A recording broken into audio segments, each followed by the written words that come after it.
The best thing that Frank purveyed is that antiques are just like a big Easter egg hunt. You know, when you go to an antique store, you're looking in the corners, or if you're in somebody's garage, and it's the joy of the hunt. A melhor coisa que Frank ensinou é que as antiguidades são como uma grande caça aos ovos da Páscoa. Sabe, quando se vai a um antiquário, olha-se para os cantos ou para a garagem de alguém, e é a alegria da caçada. Por detrás da obsessão de cada colecionador, existe uma história pessoal para Frank Fritz. Esta história estava escondida na sua própria garagem. Após a sua morte, os entes queridos descobriram algo que nunca imaginaram. Um carro tão ligado ao passado de Frank que revelou um lado dele que as câmeras nunca mostraram. Que carro era aquele? Por que razão estava escondido? E por que é que importava tanto para Frank? O motivo pelo qual o carro estava trancado em sua casa era muito mais chocante. E quando sabe o que é, nunca vai acreditar. Sabe como toda a pequena cidade tem aquele lugar que tem algo de nostálgico? Para Frank Fritz, aquele lugar era a sua garagem. Embora gostássemos de entrar em detalhes sobre o velho carro coberto de pó, não seria completo falar sobre o homem que construiu uma vida inteira a encontrar coisas esquecidas e, pelo caminho, se tornou um deles. Frank não era uma estrela de TV típica. Não se preocupava apenas com a fama, os carros velozes ou de se encaixar em qualquer caixinha de Hollywood. Tudo o que importava eram placas enferrujadas, bombas de gasolina velhas e o tipo de coisas que a maioria das pessoas passaria diretamente sem olhar duas vezes. Por isso, quando se espalhou a notícia de que o seu carro foi encontrado na garagem, todos ficaram chocados. Para percebermos por que foi tão importante, precisamos de recuar um pouco e conhecer quem era Frank. Porque quando vir quem ele era, vai perceber por que é que aquele carro não era apenas mais um achado. Frank Fritz. Antes de Frank Fritz aparecer em frente a uma câmera ou de o mundo saber quem ele era um rapaz comum a crescer em Davenport, Iowa. Não cresceu num lar rico, mas era muito especial. Não era como as outras crianças. Muitas vezes, ficava fascinado por coisas com as quais a maioria dos seus colegas da época não se preocupava. Enquanto outras crianças praticavam desporto ou colecionavam cromos, Frank alinhava latas de cerveja por cor e formato. Guardava selos antigos em caixas de sapatos, desenterrava pedras no quintal e exibia-os com orgulho. Até o seu quarto parecia mais um mercado de velharias do que um quarto de dormir. E ele gostava assim. A paixão de Frank não surgiu por acaso. Era um menino curioso que gostava de fazer inúmeras perguntas. E isso acompanhou-o durante muito tempo depois da infância. À medida que foi crescendo, conseguiu um emprego como inspetor de incêndios. Era um trabalho estável e responsável. Mas não era isso que ele queria fazer. Ansiava por colecionar, um hábito que nunca o abandonou à medida que crescia. Nos dias de folga, conduzia pelo Iowa e pelas cidades vizinhas, visitando vendas de garagem, leilões de imóveis ou bancas à beira da estrada. Se algo insignificante, como uma lata de óleo velha ou uma placa vintage, lhe chamasse a atenção, levava-o para casa para o guardar. As pessoas que conheciam Frank naquela época diziam que ele sempre teve aquela personalidade descontraída e amigável. Era acessível e um pouco desleixado. Era o tipo de rapaz que encontraria num restaurante local, com uma gargalhada que nos fazia sentir como se o conhecesse desde sempre.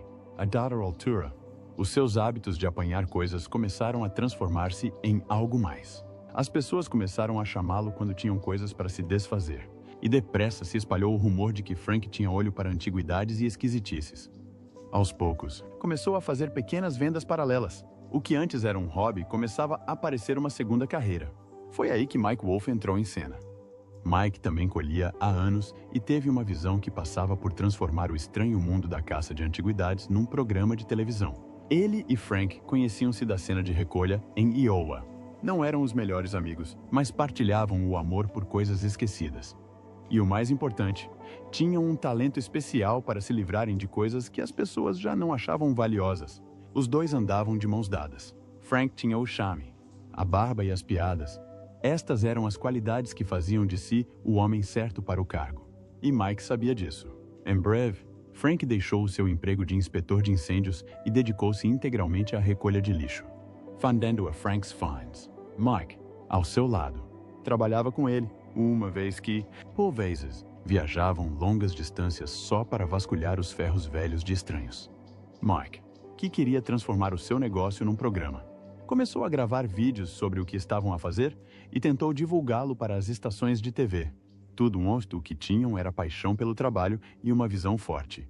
Como é que dois colecionadores locais de Iowa acabaram por se tornar não só os colecionadores favoritos dos Estados Unidos, mas também por ter um programa de TV? Vamos descobrir. A ascensão dos catadores. Depois de vários anos, o History Channel chamou e, quando o fez, Frank já tinha conquistado uma base de fãs discreta e fiel entre os colecionadores locais. Não era famoso, ainda não, mas o seu nome significava algo no mundo dos catadores. As pessoas confiavam no seu olhar, na sua palavra e na sua intuição quando se tratava de coisas antigas com histórias por contar. Assim, quando os produtores procuravam algo novo, algo real, o estilo de caça ao tesouro de Frank e Mike na estrada pareceu a escolha certa. American Pickers estreou em 2010 e, só, desde o primeiro episódio, atingiu um ponto sensível. A premissa era simplesmente dois tipos numa carrinha. A conduzir pelas estradas secundárias dos Estados Unidos, a vasculhar celeiros, garagens e armazéns em busca de histórias esquecidas. Mas não foram as descobertas que fizeram a história afirmar-se, foram as pessoas. Além disso, Frank era o que mais se destacava, mesmo sem tentar vender nada. O seu charme era o facto de não fingir ser o que não era. Usava suas camisas de flanela, contava piadas e entusiasmava-se com placas de metal enferrujadas.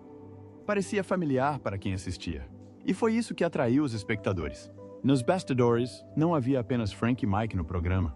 Havia outros membros do elenco, como Danielle Colby, que dirigia tudo a partir da loja em Iowa, mantendo toda a operação no lugar. Ela tinha o seu próprio charme, a sua própria garra, e ajudou a completar a equipa. Juntos, os três criaram algo que não era só dinheiro ou fama. Todos adoravam genuinamente a emoção da caçada, a beleza por detrás das coisas antigas que encontravam e a excitação de tropeçar em algo que ninguém via há décadas. A especialidade de Frank tornou-se clara com o passar dos anos. Tinha um olhar especial para modas vintage, matrículas raras e brinquedos antigos e peculiares. Enquanto Mike corria frequentemente atrás de artigos caros, Frank era quem se encantava por uma lata de óleo pintada à mão ou por uma lancheira com décadas de uso. As suas reações ao encontrar estes itens foram o que tornou o programa divertido de assistir. O programa pegou rapidamente, não só nos rios, mas em todo o mundo. As pessoas de todo o lado conectaram-se com esta sensação de descoberta. E depressa, Frank deixou de ser apenas um apanhador para se tornar um pedaço da cultura americana. A baba, as brincadeiras e a gargalhada foram tudo o que precisou para se tornar uma personagem querida do programa. Mas, com o passar das temporadas, as coisas começaram a mudar. Frank começou a mostrar sinais de cansaço físico e emocional. A sua saúde foi afetada. Sentia dores nas costas que o atrasavam. E não só era esse o problema, como também a tensão começava a borbulhar entre ele e Mike. A química descontraída que antes era fácil começou a desaparecer. Alguns fãs repararam, outros ignoraram. Mas isso não mudou o fato de que algo estava a mudar. Corriam rumores sobre diferenças criativas e pessoais. O tempo de ecrã de Frank também começou a diminuir, até que desapareceu por completo. Simples assim. Sem grandes despedidas. Sem despedidas especiais. Apenas silêncio. Para os espectadores que o acompanhavam há mais de uma década, foi chocante. Como é que um tipo que ajudou a construir a série do zero desapareceu subitamente do ecrã sem qualquer explicação concreta? Desaparecimento, rivalidade e declínio. Depois de tantas queixas dos telespectadores, um comunicado oficial causou comoção. Mike Wolf decidiu quebrar o silêncio há muito esperado durante um segmento ao vivo, dizendo que Frank estava a lidar com problemas de saúde. Referiu que Frank estava a ser operado às costas e precisava de tempo para recuperar, e ficou por isso mesmo. Durante algum tempo, foi uma razão sensata ou desculpa para os fãs lhe darem espaço na esperança de que regressasse. Com as suas dificuldades agora expostas, Frank também se abriu sobre as suas dificuldades físicas com a doença de Crohn, bem como sobre a sua batalha contra o abuso de álcool. Alguns deduziram que os seus problemas de costas eram resultado das suas longas horas na estrada e a rastejar por entre celeiros. Parece que carregar antiguidades pesadas pode ter lhe custado caro. A maioria dos fãs imaginava que ele voltaria assim que recuperasse, mas quando as semanas se transformaram em meses, e muitas temporadas se passaram sem que Frank regressasse à série. Foi aí que os verdadeiros rumores começaram a circular. Estes rumores não eram apenas especulações comuns. Desta vez, foram alegações pouco abonatórias que começaram a circular. Houve rumores de dependência do álcool, atritos financeiros e até um distanciamento declarado entre Frank e Mike. Nenhuma destas alegações veio diretamente da estação, e nem Mike nem Frank contaram a história completa. Mas as manchetes fizeram o que as manchetes fazem. Elas publicaram a história. Então, Frank manifestou-se. Numa rara entrevista, contou finalmente a sua versão da história. Ele sabia que as minhas costas estavam dóridas, mas não me ligou a perguntar como eu estava. É assim que as coisas são. Os fãs que estavam confusos com a sua saída sentiam-se agora atraídos por ele. Frank disse que nunca recebeu uma chamada, nenhum aviso ou sequer um convite para regressar. Acreditava que o programa tinha seguido em frente sem ele. E isso magoou-o. Não se tratava apenas de uma questão de trabalho. A amizade com o seu amigo e companheiro de trabalho de longa data, que durava décadas, tinha azedado, e o fim não agradou a muita gente. Por detrás daquele silêncio crescente, estava um homem a lidar com mais do que um tipo de dor.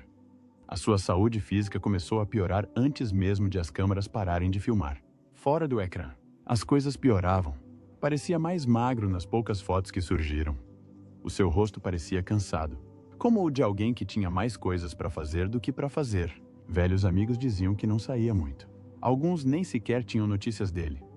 Os colecionadores que costumavam vê-lo em eventos não o encontravam há anos. Era como se Frank tivesse saído lentamente do enquadramento, e ninguém se apercebesse realmente até que desaparecesse. Enquanto o público tentava juntar as peças, a parceria que antes parecia tão sólida era agora apenas uma sombra. Frank e Mike não se falavam há anos, segundo Frank. O carinho, as gargalhadas, as memórias da viagem de carro, tudo isso era agora passado. Enquanto o programa continuava, Frank foi deixado para trás, enfrentando a sua agora difícil realidade e os seus problemas pessoais. Alguns perguntavam-se se ele sabia que o fim da linha estava próximo, se porventura o tivesse sentido antes de qualquer outra pessoa, porque quando as pessoas se aperceberam do quanto Frank se tinha afastado, algo mais grave já estava a acontecer. Em julho de 2022, uma notícia chocante tomou conta das ondas hertzianas. Frank Fritz tinha sofrido um grave acidente vascular cerebral. A notícia não surgiu primeiro nas manchetes.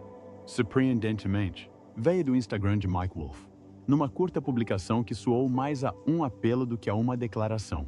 Pediu aos fãs que rezassem por Frank. Chamou-lhe velho amigo e disse que estava... Para alguns fãs, aquela foi a primeira vez que se aperceberam que as coisas entre os dois se tinham desviado tanto. O estado de Frank era grave.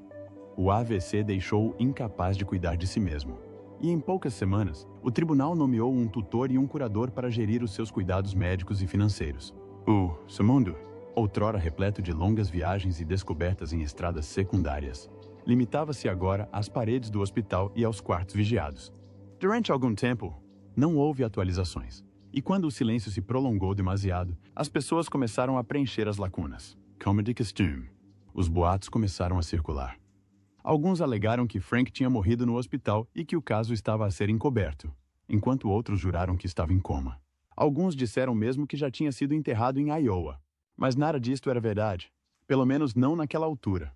Ainda assim, as histórias espalharam-se rapidamente, especialmente nas redes sociais. Depois, quase um ano depois, os rumores da sua morte tornaram-se realidade. Frank faleceu discretamente, sem as câmeras, as multidões ou os holofotes.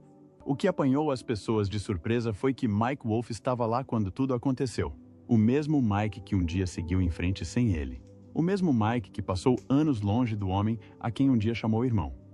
Ninguém sabe ao certo se os dois fizeram as pazes antes do fim. Uns dizem que conversaram naqueles últimos meses. Outros dizem que não precisavam. O que importa é que ele apareceu e esteve ao seu lado até o fim. Mike partilhou uma homenagem simples online, sem grandes declarações. Apenas publicou uma foto de Frank e algumas linhas sobre o quanto o amava. Apesar de tudo, a reação dos fãs foi ainda mais emocionante. Ao verem que Frank estava protegido de todo o drama que o acompanhou desde a série até descobrirem que não estava bem de saúde. Ficaram de coração partido ao saber que faleceu. Para o homenagear, fizeram uma compilação em vídeo de Frank a ser o mesmo homem feliz de sempre. A fazer o que amava, regatear e contar piadas sem graça. Para eles, a morte de Frank foi triste porque não recebeu qualquer recompensa pelo seu trabalho árduo na American Pickers. Agora, a descoberta de um carro misterioso na garagem de Frank foi o suficiente para chamar a atenção de todos em todo o mundo, porque o que ele escondia deixaria qualquer um em choque.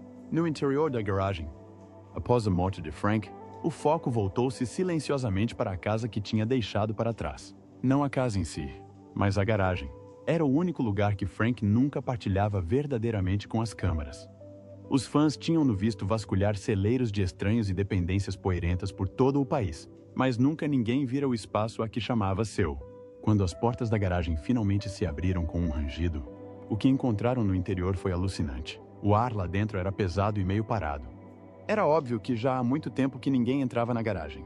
O chão estava desarrumado, coberto de pó, ferrugem e pedaços de memórias. Caixas empilhadas contra as paredes sem etiquetas e ferramentas espalhadas. Nos cantos, havia letreiros de neon antigos envoltos em mantas velhas de mudança. Havia também uma fila de motas antigas com pneus furados e tinta desbotada, comboios em miniatura, lancheiras e brinquedos de corda que pareciam não ter sido tocados há anos. Era fascinante ver que aquele era o mundo de Frank à porta fechada. E depois, perto da parede das traseiras, escondido sob uma lona que mal chegava ao chão, estava um carro. A equipa encarregada de documentar e preservar a propriedade achou estranho. A lona não estava etiquetada e também não estava coberta recentemente.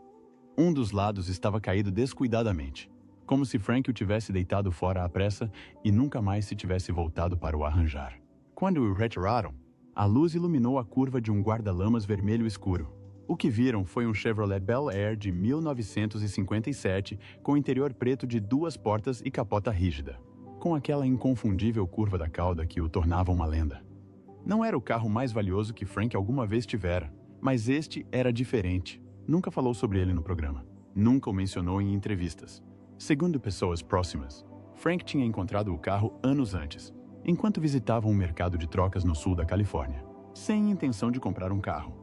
Tinha ido até lá à procura de peças de bicicleta e talvez de algumas matrículas, mas quando viu o Bel Air soube imediatamente, sem hesitação, que aquele era o carro que queria.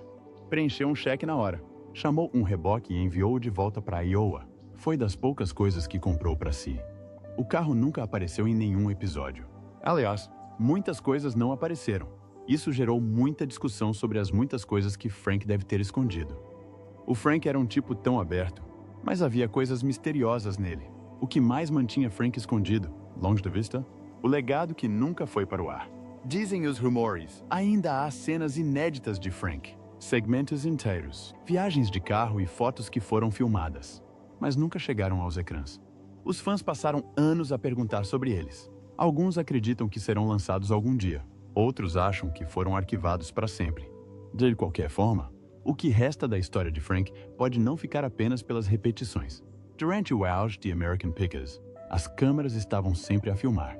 E quando se filma durante horas a fio em estradas secundárias e pequenas cidades, nem tudo entra na edição final. Houve dias em que Frank e Mike visitaram 5 ou 6 locais, só para um deles entrar na série. O restante foi armazenado em discos rígidos e ficheiros. Eric Tatter, registrado e deixado para trás. Os produtores têm dado a entender ao longo dos anos que os melhores momentos de Frank nem sempre foram aqueles que o público viu. As suas frases de efeito, as suas reações honestas, os momentos mais tranquilos na carrinha, ou as suas longas conversas com colecionadores sobre a importância de algo estavam todos ali. Algures. É estranho, de certa forma, pensar que as partes mais humanas da sua viagem possam estar guardadas num armazém, sem serem vistas. Não porque não fossem suficientemente boas, mas porque não se enquadravam no ritmo de um episódio de TV. No entanto, estes clipes perdidos podem ser o mais perto que chegaremos da imagem completa de quem Frank realmente era. Não apenas o tipo da barba e das piadas, mas aquele que encontrou valor nas pequenas coisas e se manteve curioso até o fim. Alguns fãs começaram a reformular a sua história, não para causar problemas nem nada do gênero, mas como uma homenagem a ele, especialmente uma que nunca foi transmitida na íntegra. Mesmo após a sua morte, a presença de Frank ainda perdura nos círculos de colecionadores. As pessoas publicam fotografias de artigos que dizem ter sido vendidos por Frank, ou de peças que ele encontrou e que estão agora expostas nas suas casas. Matrículas vintage, peças de motas e até brinquedos, cada um com uma história ligada a Frank. E depois, vem a parte mais estranha de todas. Mas a questão é que, mesmo que Frank tenha partido, o mistério continua vivo. Até hoje, as pessoas negam que Frank tenha realmente morrido. E algumas questionam-se se há mais por detrás da história do que aquilo que parece. O que nos leva à pergunta de $1 milhão e ao rumor mais louco de que Frank Fritz não está morto. Afinal, Frank Fritz está mesmo morto? A parte sobre a qual ninguém sabe realmente como falar, sem soar um pouco estranho. Ainda há quem pense que Frank nunca morreu. Mesmo depois do AVC, depois dos autos, depois da publicação em homenagem a Mike e das declarações que se seguiram, os rumores, de alguma forma, sobreviveram.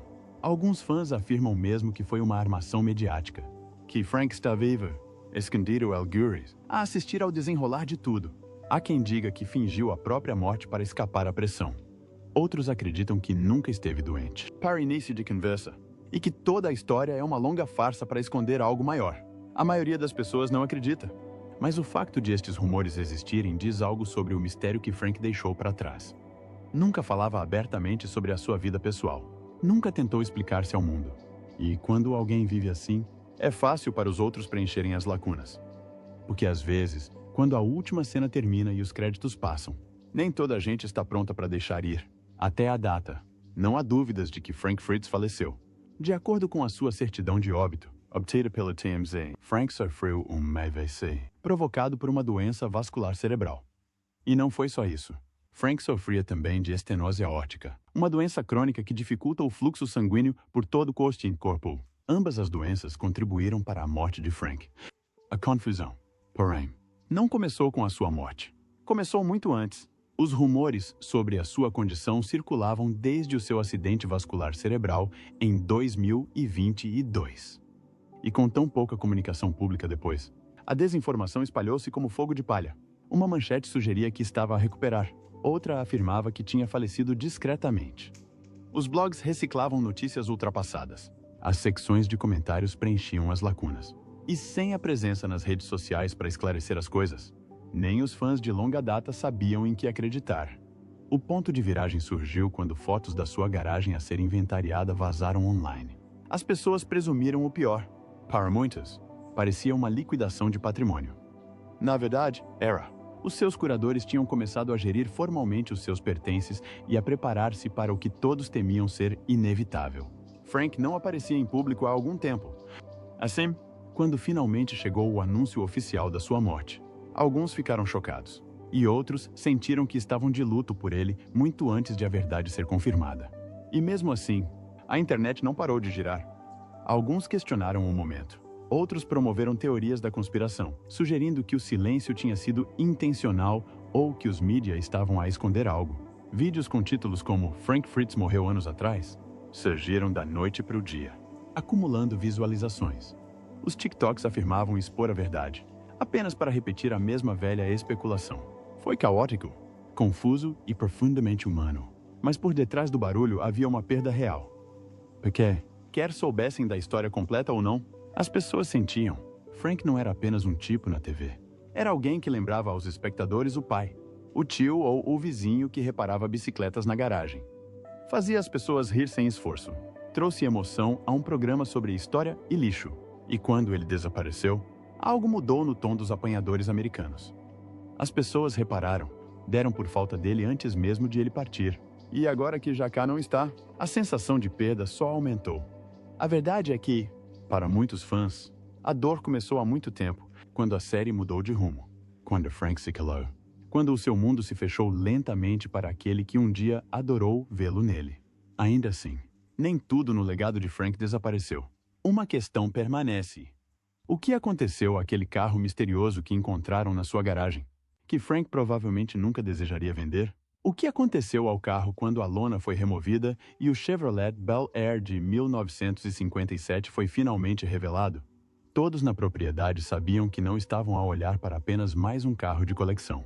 Não era algo que se polisse e publicitasse num site de leilões. Não era um artigo para revender. Desde o momento em que Frank comprou aquele Bel Air, tornou-se mais do que um veículo. Tornou-se uma promessa e também um pedaço de si mesmo do qual nunca pretendeu desfazer-se. Após a sua morte, houve pressão, como sempre, para dar um número a tudo.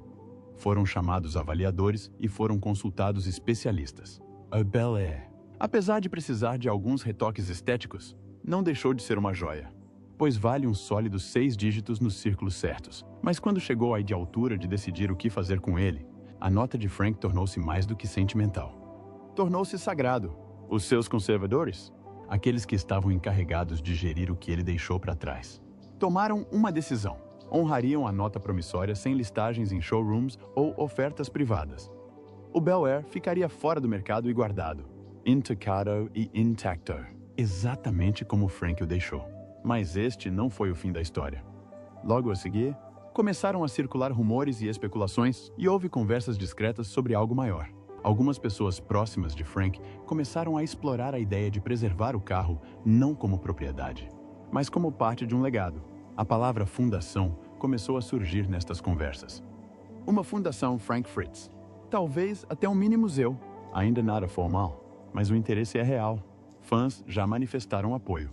Colecionadores ofereceram-se para doar recordações. Fala-se até em reunir itens das primeiras escolhas de Frank, reunindo-os debaixo do mesmo teto. Ainda é cedo.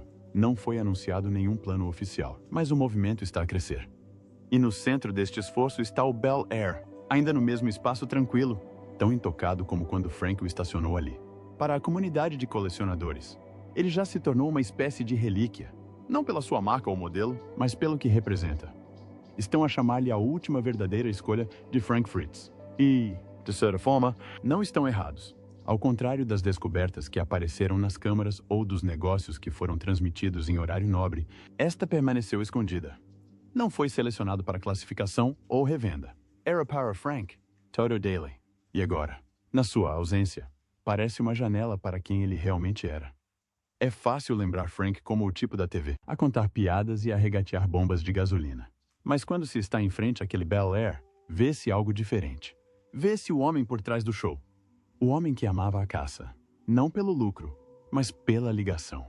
Talvez um dia, o seu legado brilhe no Hall of Fame, ou talvez permaneça como está. De qualquer forma, estáis a fazer exatamente o que Frank queria, embora não tenham sido confirmadas. Parece uma boa forma de honrar a memória de Frank. Estas especulações surgiram da nostalgia dos fãs e da tendência da internet, para preencher as lacunas e satisfazer o desejo de manter o nome de Frank vivo. O que sabemos é que Frank deixou para trás mais do que apenas artigos de coleção. Deixou também perguntas, memórias e momentos que as pessoas ainda guardam.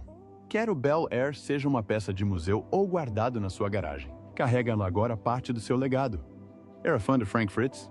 O que acha que aquele carro significava para ele? Conte-nos nos comentários. Gosta? Subscreve e ativa o sino de notificação do nosso canal para não perderes nenhum dos nossos posts. Clique no próximo vídeo no seu ecrã para ver mais vídeos como este.